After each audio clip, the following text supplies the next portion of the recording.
आपका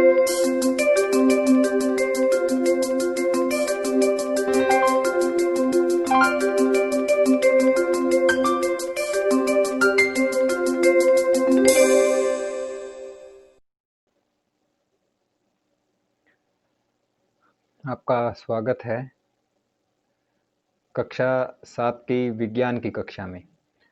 आज हम 8वां चैप्टर करेंगे जिसका नाम है पवन, तूफान और चक्रवात, विंड्स, स्टॉर्म्स एंड साइक्लोन्स। आइए चलने से पहले मैं आपको एक बार दिखा दूं। आपकी बुक के अंदर ये चैप्टर कुछ आपको ऐसा दिखेगा। 8वां पाठ है और जब भी आप करें तो आपकी बुक आपके पास होनी चाहिए, इस बात का ध्यान रखिएगा।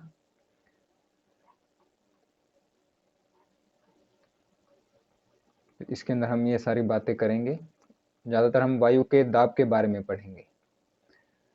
तो आइए शुरू करते हैं।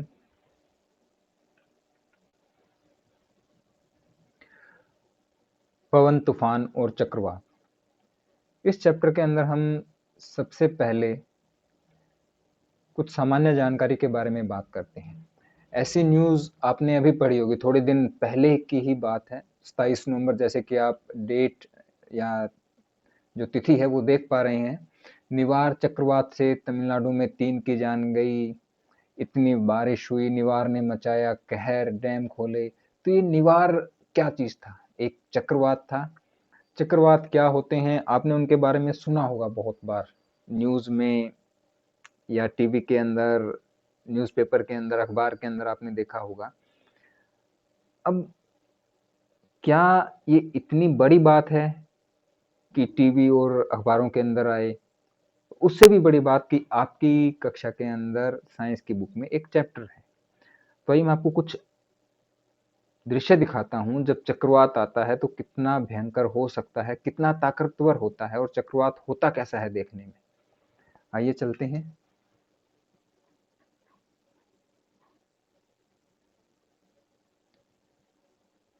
ये जो आप वीडियो देख रहे हैं ये चक्रवात की है। ये आपको बिल्कुल आंधी जैसा लग रहा होगा, लेकिन आंधी और चक्रवात में थोड़ा सा फर्क है। देखिए आंधी इतनी ताकतवर नहीं, गाड़ियां कैसे पत्तों की तरह उड़े जा रही है। चक्रवात के अंदर क्या होता है कि साथ में बारिश भी होती है, बहुत ज्यादा ताकतवर होता है। अब बात करते हैं, जो आपके सामने तस्वीर है चक्रवात की उपग्रह से प्राप्त चित्र है। आपने सुना होगा कि इस दिन या इस तिथि को बारिश आएगी, आंधी आएगी, ये हमें पता कैसे चलता है? तो अपने सैटेलाइट्स हैं, कुछ कृत्रिम उपग्रह है जो मानव द्वारा बनाकर अंतरिक्ष में छोड़े गए हैं। ये जो आपको दिखाई दे रहा है यहाँ पर, जो फर्स्ट वाला है, ये आपको इंडिया दिखाई दे रहा होगा, और ये है बंगाल की खाड़ी। बंगाल की खाड़ी के अंदर ये जो आपको सफेद सफेद चक्र से दिखाई दे रहे हैं, ये बादलों के बने हुए हैं और यही चक्रवात होता है। इसमें खास बात क्या होती है कि इसमें हवा के साथ पानी की बूंदें होती है, जिसके कारण इसकी जो क्षमता है वो बहुत ज़्यादा बढ़ जाती है, बहुत ज़्यादा ये तबाही मचा सकता है।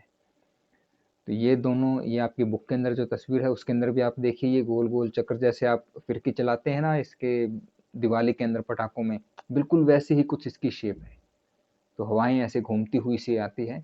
चक्रवात बनते क्यों हैं, साइक्लोन्स बनते क्यों हैं, ये हम बाद में बात करेंगे। पहले हम वायु के बारे में बात करते हैं। तो आपको थोड़ा सा आइडिया हो गया होगा कि चक्रवात बहुत ही खतरनाक चीज होती है। अगर ये पूरी रफ्तार से आए तो बहुत नुकसान कर सकती है जान और माल का और सामान का। अब हम अपनी नेक्स्ट स्लाइड पर चलते हैं और देखते हैं कि वायु दाब डालती है। दाब आप समझ रहे होंगे, किसी चीज को जब आप दबाते हैं तो उसके ऊपर प्रेशर पड़ता है, उसी को दाब बोलते हैं। हमारे चारों ओर वायु है, छोटी कक्षाओं से हम पढ़ते आए और हमें पता भी है कि हमारे चारों ओर वायु है। और इस वायु के जो आवरण, वायु यानी कि हवा, इस हवा के आवरण को हम क्या कहते हैं? वायुमंडल कहते हैं। और वायुमंडल में उपस्थित जो हवा है वो सभी वस्तुओं के ऊपर बल लगाती है। हमारे ऊपर भी, बाकी जितनी भी चीज़ें हैं सबके ऊपर ये हवा एक दबाव लगाती है, दबाव बनाती है, जिसे वायुमंडलीय दाब कहते हैं। अब मैंने कहने को बता दिया कि दबाव क्या होता है, हम इसको महसूस कैसे करेंगे, हमें कैसे पता चले? तो आइए कुछ एक्सपेरिमेंट्स हम करेंगे थोड़ी देर के अंदर। उससे पहले हम ये देखते हैं कि हवा को तो आपने महसूस किया होगा। जब बहुत ज़्यादा तेज़ आंधी चलती है तो आपको ऐसे लगता है कि आपको उड़ा ले जाएगी या आपको धक्का देने की कोशिश करती है। इससे क्या पता चलता है कि जो चलती हुई हवा है, उसके अंदर ताकत तो होती है। पतंग आपने हवा में उड़ती हुई देखी है, आप सबने उड़ाई भी होगी। तो पतंग को हवा में कौन ले जाता है? हवा में मतलब आसमान में ऊपर कौन ले जाता है? चलती हुई हवा ले जाती है। झंडे आपने लहराते हुए देखे हैं, वृक्ष, पेड़ के पत्ते आपने लहराते हुए देखे हैं। तो कौन-सी ताकत है कि जो उनको ऐसे हिला देती है, लहरा देती है? बिल्कुल सही सोचा, वो हवा है। तो इतना तो आप समझ गए होंगे कि हवा के अंदर ताकत होती है। लेकिन ये हमने देखा है चलती हुई हवा के अंदर। जब हवा चलती है तो झंडे लहराते हैं, अगर हवा नहीं चलती है तो झंडे भी नहीं लहराते हैं, पतंग भी नहीं उड़ पाती है आपकी। तो क्या ठहरी हुई जो हवा है, अपने चारों ओर जो वातावरण है, जो वायुमंडल है, उसके अंदर की जो हवा है, क्या उसके अंदर भी कोई दबाव डालने की ताकत है? आइए इसके लिए हम एक क्रियाकलाप करते हैं, एक एक्टिविटी करते हैं, जो है बोतल का पिचकना। इसको करने से पहले आपको एक बात पता होनी चाहिए कि हवा जो है वो स्थान घेरती है, उसको जगह चाहिए। ये हम 5वीं कक्षा से पढ़ते आए हैं कि वायु स्थान घेरती है। आपके टीचर्स ने आपको एग्जाम्पल दिया होगा कि अगर आपके एक पास एक गिलास है और उसके अंदर कुछ भी नहीं है तो वो खाली नहीं है, उसके अंदर हवा होती है। जब आप गुब्बारा आपने फुलाया होगा, गुब्बारे आपने सबने देखे हैं, गुब्बारे आपने फुलाया होगा तो क्यों फूल जाता है? क्योंकि उसके अंदर हवा होती है। इससे अपने को पता चलता है कि हवा को भी क्या है, जगह चाहिए। जैसे पानी को डालने के लिए पानी जगह घेरता है, इसी प्रकार हवा भी जगह घेरती है। जो गाड़ी के टायर है, साइकिल के टायर हैं, वो क्यों फूले हुए रहते हैं? क्योंकि उसके अंदर हवा होती है। और एक बहुत अच्छा उदाहरण है गाड़ी का टायर या आपके साइकिल का टायर की हवा के अंदर दाब होता है। चलो, अब जो हम एक्सपेरिमेंट करेंगे उसके लिए आपके पास एक खाली बोतल होनी चाहिए, गर्म पानी और ठंडा पानी, ये सारी चीज़ें होनी चाहिए। आइए शुरू करते हैं एक्सपेरिमेंट को। मैं आपको बताता चलूँगा क्या किया हमने। ये आपको एक खाली बोतल लेनी है, आपके घर में होगी कोई भी प्लास्टिक की बोतल, कोल्ड ड्रिंक्स की बोतल, ढक्कन होना चाहिए। अब इस बोतल को हम क्या करेंगे, एक बार ढक्कन खोलते हैं इसका और इसको आप हाथों से पिचका कर देखिए। हाथों से जोर लगाइए तो क्या होती है, ये बोतल पिचक जाती है। तो अब ये बोतल क्यों पिचक गई, ऐसा क्या हुआ? तो आपके हाथों ने जो जोर लगाया है उसे ही हम दाब कहते हैं। आपके हाथों के द्वारा लगाया गया दाब है जिसके कारण ये पिचक जाती है। अब आपको मैं बताऊंगा कि जो ये प्लास्टिक की सतह है इसकी बाहर की, इसके ऊपर हमने जब जोर लगाया तो ये दाब लगने के कारण ये जो बोतल है ये पिचक गई है।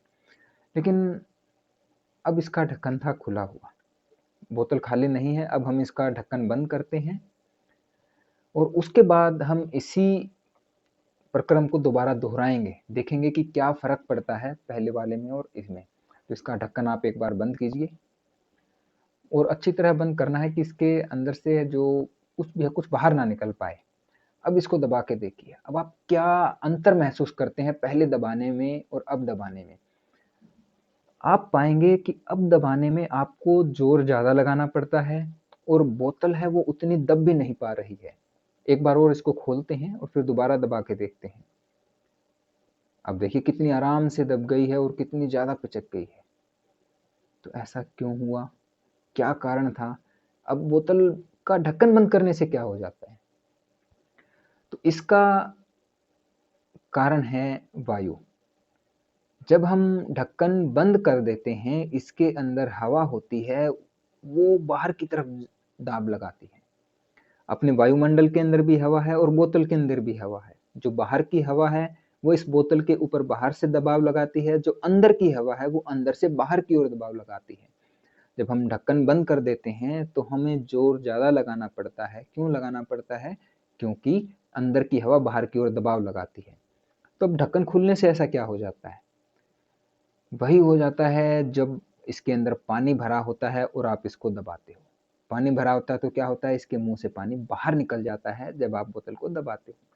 इसी प्रकार जो हवा थी इसके अंदर, अगर इसका ढक्कन खुला हुआ है तो आपके दबाने से वो हवा बाहर निकल जाती है और वो उतना दाब नहीं लगा पाती जितना कि ढक्कन बंद होने पर लगाती है। इस कारण जब ढक्कन बंद होता है, इसके अंदर की हवा को बाहर निकलने का रास्ता नहीं मिलता, तो वह बाहर की ओर दाब लगाती है और आप उसको इतना ज़्यादा नहीं दबा पाते हैं। तो इससे आपको पता चल गया होगा कि हवा है वो दाब लगाती है बाहर से भी, अगर बोतल के अंदर है तो। तो ये अपना क्रियाकलाप पूर्ण होता है। इसके बाद हम आगे चलते हैं। दूसरी बात हम देखते हैं,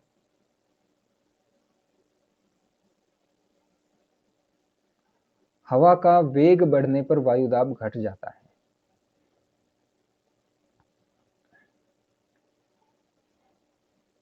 क्या है? हवा का वेग, वेग मतलब गति। हवा जब तेज चलती है या हवा जब चलती है तो वायु दाब घट जाता है। होता क्या है? इसके लिए हम दो एक्सपेरिमेंट करेंगे, क्रियाकलाप 8.8.2 व क्रियाकलाप 8.3। जब हवा चलती है, जब हवा चलने लगती है, जो हवा का दाब है, जहां हवा चल रही है वहां पर हवा का दाब कम हो जाता है। तो आइए हम सीधे क्रियाकलाप के ऊपर चलते हैं। इसके अंदर हम क्या करेंगे? आपके पास एक खाली बोतल होनी चाहिए, देखिए, और एक छोटा सा कागज का टुकड़ा, बिल्कुल छोटा सा हल्का सा कागज का टुकड़ा। आप एक बोतल लीजिए, जैसे कि ये खाली प्लास्टिक की कोई भी छोटी या बड़ी बोतल जो हल्की हो। एक छोटा सा कोई कागज़ का टुकड़ा, उसे मोड़ तोड़ कर इसके मुंह के ऊपर रखिए और अब आपको इसके मुंह के ऊपर जोर से फूंक मारनी है। ऐसे फूंक मारनी है कि इस कागज़ के टुकड़े को अंदर धक्का देना। जैसे मैंने अभी फूंक मारी तो कागज़ का टुकड़ा बाहर गिर गया। दोबारा करते हैं इस एक्सपेरिमेंट को एक बार। कागज़ का टुकड़े को आपको ऐसे कोशिश करनी है कि इसको आप बोतल के अंदर धकेल दो। फूंक मारिए जैसे मैं अभी मारूंगा, और ये देखिए ये कागज़ का टुकड़ा बाहर गिर गया। ऐसा क्यों हुआ है? क्योंकि जब हम बोतल के अंदर, बोतल के मुंह के अंदर फूंक मारते हैं, अभी देखिएगा एक बार मैं आपको दिखाता हूँ। ये कागज हमने रखा यहाँ पर,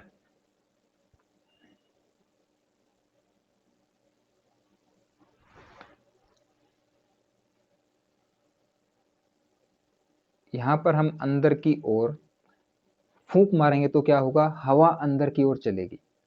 बोतल के अंदर भी हवा है। जब बोतल खुली होती है, मैं आपको एक थोड़ा सा,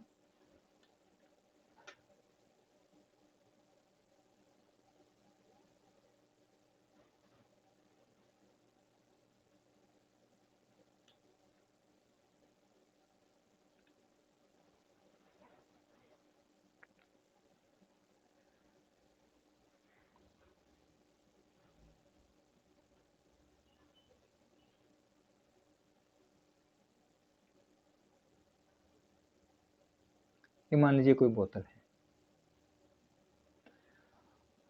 अब यहाँ बाहर से हवा इसकी दीवारों पे ऐसे दबाव लगाती है चारों तरफ, मतलब हर तरफ से। अब अगर ये बोतल खुली है तो इसके अंदर भी हवा है, वो हवा बाहर की ओर दबाव लगाती है। तो अंदर और बाहर का जो दाब है वो क्या है? बराबर है, जिसके कारण बोतल पिचकती नहीं है। ये बात हमने पिछले वाले एक्सपेरिमेंट में देखी थी। अब हम क्या करने वाले हैं?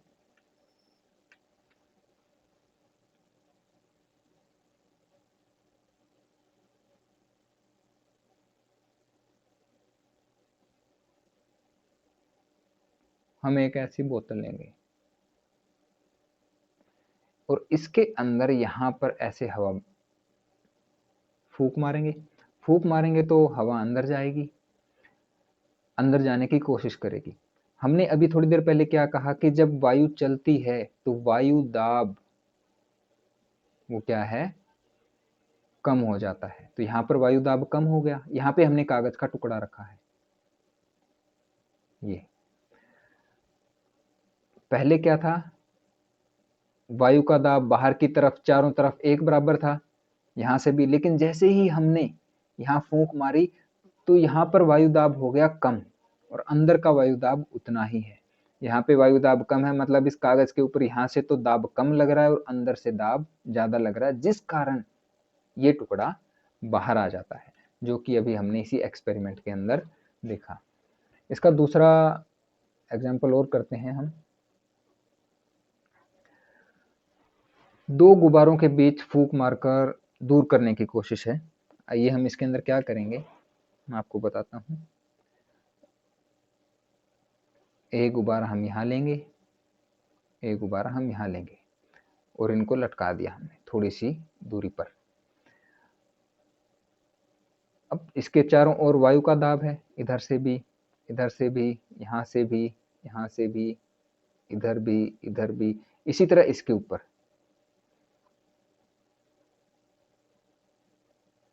तो हवा नहीं चल रही है, दोनों के बीच में जितनी दूरी है उतनी दूरी रहेगी, हर तरफ से वायु दाब बराबर है। हम क्या करेंगे, यहां से इसके बीचों बीच एक पाइप द्वारा फूंक मारेंगे। फूंक मारेंगे तो इधर हवा चलेगी और जब हवा चलती है, हवा का जो वेग बढ़ता है, हवा की चाल बढ़ती है, गति बढ़ती है, तो वहां पर क्या हो जाता है, वायु दाब कम हो जाता है। तो ये जो वायु दाब पहले इधर और इधर इनको दूर रखे हुए था, यहाँ पर हवा का दबाव कम हो जाएगा।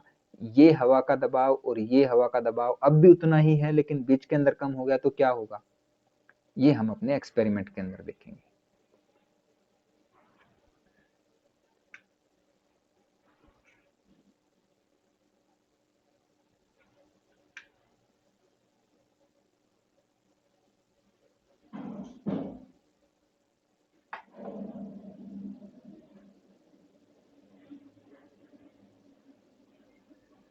ये दो गुब्बारे हमने लिए हैं, इनको हमने लटका दिया है और ये एक पाइप के द्वारा हम बीच में, देखना अभी मैं फूंक मारूंगा तो क्या होता है।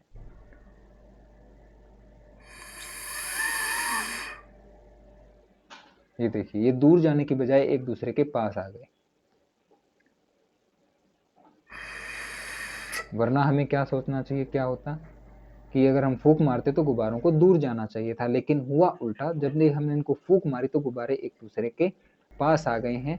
आइए इस एक्सपेरिमेंट को हम उधर से भी करके देखते हैं। ऐसे में बीच में फूंक मारी तो देखिए गुब्बारे एक दूसरे के पास आए हैं। तो ये दो एक्सपेरिमेंट हमें ये दिखाते हैं कि जब हवा चलती है तो हवा के चलने से या उसका वेग बढ़ने से उसका वायुदाब कम होता जाता है। ये अब नेक्स्ट स्लाइड पर चलते हैं।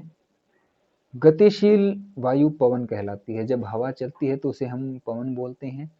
पवन हमेशा अधिक वायुदाब वाले क्षेत्र से कम वायुदाब वाले क्षेत्र की ओर चलती है। होता क्या है कि अलग अलग जगह पर मौसम के अनुसार, तापमान के अनुसार जो वायु का दबाव है वो अलग अलग होता है। तो जहाँ अधिक वायुदाब होगा वहां से हवा चलेगी किस तरफ, जिस तरफ वायुदाब कम होता है। अब थोड़ा सा प्रश्न ये उठता है कि विभिन्न क्षेत्रों में वायुदाब भिन्न क्यों होता है, अलग अलग होता ही क्यों है। आपको मान लीजिए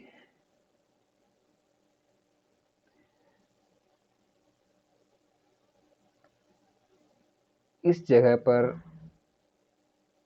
ये अपना है सूर्य है, बहुत ज्यादा गर्मी पड़ रही है। गर्मी पड़ने से क्या होता है, जमीन गर्म हो जाती है। जमीन गर्म हो जाती है तो इसके आसपास की हवा भी गर्म हो जाती है और हवा गर्म होने से हवा ऊपर उठती है। जैसे जैसे हवा ऊपर जाएगी, और मान लीजिए ये कोई दूसरी जगह है, यहाँ पर थोड़े बादल हैं या कुछ भी है, किसी भी कारण से यहाँ पे सूर्य की गर्मी इतनी नहीं है, तापमान ठंडा है, अगर तापमान ठंडा है तो हवा भी ठंडी होगी, ज़मीन भी ठंडी होगी और हवा यहाँ पर ऊपर की ओर नहीं उठेगी। जैसे ही हवा ऊपर की ओर उठती है तो यहाँ पर जो दाब है वो कम हो जाता है। हवा के दाब को आप ऐसे महसूस कीजिए, मान लीजिए आपने रुई तो देखी होगी, रुई कितनी हल्की होती है। अगर आपके ऊपर हम रुई डालते जाएं डालते जाएं डालते जाएं डालते जाएं तो क्या होगा, आपको उस रुई का भी बोझ लगने लग जाएगा। इसी प्रकार अपने ऊपर हवा है, कई किलोमीटर तक की हवा है जिसके कारण अपने ऊपर दाब है। अगर यहाँ से हवा ऊपर उठने लग जाए गर्मी के कारण तो क्या होगा, यहाँ पर हवा का दाब कम हो जाएगा और यहाँ पर हवा का दबाव है ज़्यादा। इस दबाव से हवा फिर इधर आने की कोशिश करेगी। यहाँ से हवा ऊपर जाएगी तो यहाँ पे जगह खाली होने लगेगी। जैसे ही यहाँ पर खाली होने लगती है, यहाँ पर दबाव ज़्यादा है, यहाँ से हवा इधर चलने लगती है। दबाव कम क्यों होता है? सूर्य की गर्मी के कारण या कुछ और छोटे मोटे ऐसे कारण होते हैं आसपास के, हवा का चलना, नमी, तापमान, इन सब के कारण जो दाब है वो अलग अलग जगह पर अलग अलग होता है। इसके बाद आता है गर्म करने पर हवा का प्रसार होता है। अच्छा, एक बात और बता दूं, वायु दाब में अंतर जितना ही ज़्यादा होगा उतनी ही तेज हवा चलेगी। अगर जो हमने भी देखा, दो जगहों पर वायु का दबाव है बहुत ज़्यादा अलग है, एक जगह बहुत कम है, एक ज़्यादा बहुत ज़्यादा है, तो हवा जो चलेगी वो बहुत ज़्यादा तेज चलेगी।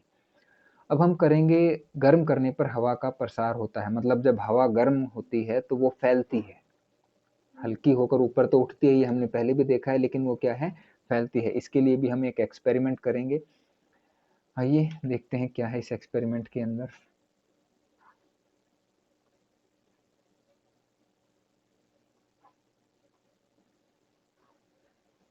आपको एक बोतल लेनी है खाली, और गर्म पानी लेना है। गर्म पानी और ठंडा पानी, दोनों पानी आपके पास होने चाहिए। एक गुब्बारा लेना है। इस बोतल को क्या करना है, इस बोतल का आप ढक्कन खोलिए। ढक्कन खोलने के बाद ये जो गुब्बारा है इसके मुंह के ऊपर आपको फिट करना है। इसके मुंह के ऊपर फिट हो गया है। अब इसके अंदर हवा भरी हुई है। अब हम इस बोतल को क्या करेंगे कि गर्म पानी के अंदर रखेंगे, फिर देखेंगे क्या होता है। हमें चेक क्या करना है कि गर्म होने पर हवा फैलती है। अभी देखिए ये कितना मुरझाया हुआ है, फुस है बिल्कुल गुब्बारा। और जैसे ही हम इसको, इस जग के अंदर क्या है, गर्म पानी है, काफ़ी गर्म पानी है, और जब हम बोतल को इसके अंदर रखेंगे तो बोतल गर्म होगी, और बोतल के गर्म होने के कारण हवा भी गर्म होगी। देखिए कितनी जल्दी गर्म होती है, और ये गुब्बारा क्या है, फूल गया है। तो इससे अपने को क्या पता चला कि जो हवा है वो गर्म होने पर फैलती है, और लगभग इस संसार में जितनी भी वस्तुएं हैं वो गर्म होने पर फैलती है। आपने घी देखा हुआ, जमा हुआ घी होता है, जब उसको हम गर्म करते हैं तो वो फैलता है। अभी हमने ये भी देखा, देखो उसको मैं ठंडे पानी में रखता हूँ तो क्या होता है, हवा ठंडी होकर सिकुड़ जाती है, और जो आपका गुब्बारा था वो जो फूला हुआ था वो दोबारा से मुरझा जाता है। तो ये एक्सपेरिमेंट है जो हमें ये बताता है कि जो हवा है वो गर्म होने पर फैलती है और ठंडी होने पर सिकुड़ जाती है। ये आप अपने घर पर कर देख सकते हैं, लेकिन ध्यान रखिएगा कि गर्म पानी से आप हाथ न जला बैठें। अब ये फूलता क्यों है, क्योंकि जो इसकी बोतल की दीवार है, बोतल का जो सतह है वो प्लास्टिक का बना हुआ है और गुब्बारे की अपेक्षा कठोर है। हम जो इसके अंदर हवा डालते हैं तो गुब्बारे के अंदर हवा चल जाती है, और गुब्बारा क्या है, वो फैल सकता है, और फैलने के कारण वो हवा उसके अंदर चली जाती है। और इसके बाद हमें एक चीज़ और देखनी है कि गर्म वायु है वो ठंडी वायु से हल्की होती है। इसके लिए बहुत ज़्यादा एक्सपेरिमेंट करने की अपने को ज़रूरत है नहीं। आपने हमेशा देखा होगा कि जो धुआं है, धुआं भी हवा का एक पार्ट है, वो हमेशा ऊपर की ओर जाता है। क्यों जाता है? क्योंकि वो हल्का होता है। अगर किसी गुब्बारे के अंदर गर्म हवा भर दी जाए तो वो भी ऊपर की ओर जाता है। क्यों? क्योंकि उसके अंदर गर्म हवा है और वो ठंडी हवा से हल्की होती है, तो हल्की चीज़ हमेशा ऊपर जाती है। आपने उड़ने वाले गुब्बारे देखे होंगे जिसके अंदर एक जगह से दूसरी जगह जाते हैं जिसके अंदर टोकरी लगी होती है, उसके अंदर हम क्या आग जलाते हैं ऊपर की तरफ, और उस गुब्बारा, बहुत बड़ा गुब्बारा होता है, उसके अंदर जो हवा होती है वो गर्म हो जाती है। गर्म हो जाती है तो वो हवा हल्की हो जाती है, जिसके कारण वो उड़ने लगता है। इसका जो बाकी बचा हुआ पार्ट है वो हम अगले वीडियो के अंदर करेंगे। तब तक के लिए आप इसकी रीडिंग लीजिए, और जो भी आपके मन में क्वेश्चंस हो आप वो हमसे पूछ सकते हैं। धन्यवाद।